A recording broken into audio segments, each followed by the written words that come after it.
هذا الرجل يحمل جثمان طفله الصغير، والمتهم بموته شراب سعال مسمى كولدريف.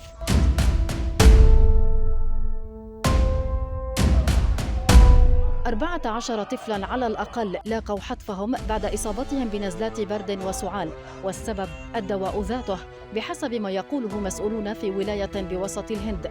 وزارة الصحة قالت إن عينات من دواء السعال المصنع محلياً تم اختبارها، وتبين أنها تحتوي على مادة ثنائي إيثيلين جلايكو بما يتجاوز الحدود المسموح بها، وهي عبارة عن مذيب سام يستخدم في المنتجات الصناعية. أهالي الأطفال الضحايا قالوا إنهم أعطوا الدواء بناء على وصفة طبيب واحد عالج معظمهم، لكنهم لم يتحسنوا. بعضهم بدأ يتقيأ بعد يومين من شرب الدواء، ثم عاش معاناة مع حصر البول وما تلاه من غسيل كلى قبل الموت.